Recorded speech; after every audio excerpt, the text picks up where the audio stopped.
महाभारत के 18वें दिन जब पांडव सेना ने दुर्योधन का वध कर दिया था तो युद्ध समाप्त हो गया। यानी कि उसके बाद में अब पांडव सेना कौरवों के जो शिविर हैं उनमें अपना अधिकार पाने के लिए जाने लगी। इससे पहले और दिन क्या होता था कि प्रतिदिन जब युद्ध समाप्त होता था शाम को, तो भगवान कृष्ण पहले, क्योंकि वो सारथी थे, सारथी है तो सारथी पहले उतरेगा और फिर अपने स्वामी को उतारेगा। यहाँ स्वामी तो यहाँ तो अर्जुन है, कृष्ण सारथी हैं, ड्राइवर हैं, तो वो पहले उतरते थे और उतरने के बाद में वो अर्जुन का हाथ पकड़ करके नीचे उतारते थे। ये शिष्टाचार है। अभी वर्तमान में भी क्या होता है ना, जैसे कोई ड्राइवर है तो पहले वो उतरेगा और वो उतरने के बाद में पीछे जाएगा, अपने मालिक का जो भी है उसमें मंत्री हो, अधिकारी हो, कोई भी बैठा हुआ हो, तो उसको वो उसका दरवाज़ा खोल के उससे उतारेगा। लेकिन आज युद्ध के अंतिम दिन में भगवान कृष्ण ने कहा कि अर्जुन, आज मैं पहले नहीं उतरूंगा। अर्जुन ने, वो तो शरणागत है, अर्जुन ने कहा जो आज्ञा महाराज, जैसी आपकी इच्छा है। उन्होंने कहा कोई इसमें रहस्य होगा जरूर। भगवान कृष्ण ने कहा कि तुम पहले उतरो आज रथ से। अर्जुन अपना गांडीव लेकर के, धनुष से गांडीव लेकर के नीचे उतरे और नीचे उतरने के बाद में जैसे वो अलग हो गए तो भगवान कृष्ण भी सारथी के रूप में वो रथ से नीचे उतरे। लेकिन एक अनहोनी घटना क्या घटी कि जैसे कृष्ण भगवान रथ से नीचे उतरे तो तुरंत ही वो 8 मील लंबा जो रथ था, 4 घोड़ों से जुता हुआ, वो पल भर में राख हो गया, अग्नि से राख हो गया। विकराल अग्नि उसमें ज्वाला निकली और वो रथ पूरा का पूरा स्वाहा हो गया।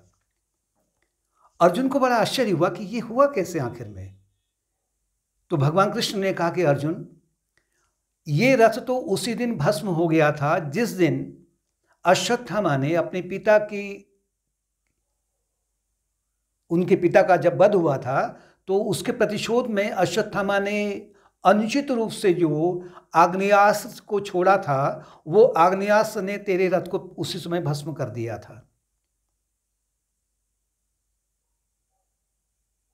लेकिन मैंने अपने संकल्प से इस रथ को अभी तक सुरक्षित रखा था, क्योंकि हमें रथ की आवश्यकता थी, हमें महाभारत के युद्ध को जीतने की आवश्यकता थी और बिना इस रथ के हम युद्ध को नहीं जीत सकते थे, क्योंकि अर्जुन कौन है? जीवात्मा का प्रतीक है।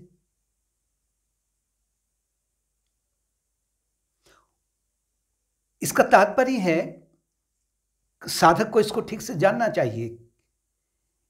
आत्मज्ञान की ओर जो साधक बढ़ रहा है, जो योगी बढ़ रहे हैं, उनको ये समझना होगा कि मुक्ति 2 प्रकार की होती है, एक जीवन मुक्त और दूसरा विदेह मुक्त। जीवन मुक्त का तात्पर्य है कि जब भक्त या साधक कहें, योगी कहें, वो अपनी साधना के माध्यम से जब वो इतना ऊंचा उठ जाता है कि उसके भीतर ज्ञान की अग्नि कहें या जो इंट्यूशनल नॉलेज, इसकी जो अग्नि है, आत्मज्ञान की जो अग्नि है, उसके पूरे रथ को वो भस्म कर देती है। यानी कि उसके जो तीनों शरीर जो हैं, स्थूल शरीर है, सूक्ष्म शरीर है और कारण शरीर है, ये एक प्रकार से भस्म हो जाते हैं। भस्म का तात्पर्य है कि ये नहीं कि शरीर को बाहरी आग लगे, वो नहीं है इसका प्रतीक। जीवात्मा जीवन मुक्त हो जाता है, योगी जीवन मुक्त हो जाता है, वो अपने आप को तीनों शरीर से एकदम पृथक कर लेता है और जब तक उसके प्रारब्ध कर्म हैं शरीर के, वो तब तक उन प्रारब्ध कर्मों के माध्यम से उसका शरीर रहता तो है और उस शरीर से वो विभिन्न प्रकार के कार्य भी करता है, लेकिन वो कभी भी इस शरीर, इन तीनों शरीरों के माध्यम से आने वाले जन्म की तैयारी नहीं करता। यानी कि उसने जो अज्ञान, जो मुख्य है, जिसे दुर्योधन के रूप में हम कह रहे हैं, उसको उसका वध कर दिया है। वध कर दिया, इससे कहते हैं जीवन मुक्त। जीवन मुक्त का तात्पर्य है कि रथ तो है भी, रथ भस्म तो हो चुका है ज्ञान की अग्नि से, लेकिन वो रथ जब तक युद्ध पूरा नहीं होगा, जब तक प्रारब्ध कर्म समाप्त नहीं होंगे, तब तक ये रथ तो रहेगा।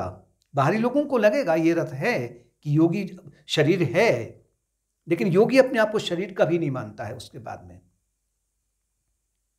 इसे कहते हैं जीवन मुक्त। और जब उसके प्रारब्ध कर्म समाप्त हो जाते हैं, उसके बाद में वो विदेह मुक्त कहलाता है। जीवन मुक्त और फिर विदेह मुक्त। विदेह मुक्त का तात्पर्य है कि जो रथ है अब पूरा का पूरा भस्म हो चुका है, उसको अब इन तीनों शरीरों की भी आवश्यकता नहीं रहती है। तो जो साधक हैं उनको महाभारत की जो कथाएं हैं इनको इसके हिस्टोरिकली नहीं लेना चाहिए, ऐतिहासिक दृष्टिकोण से नहीं इसे नहीं लेना चाहिए। इसके पीछे जो हमारा जो वेदांत की गहराई है उसको जानने का प्रयत्न करना चाहिए, जिससे कि आप उस आत्मज्ञान की स्थिति को वो कैसे दर्शाया है इसके माध्यम से उसको जानने का प्रयत्न करना चाहिए।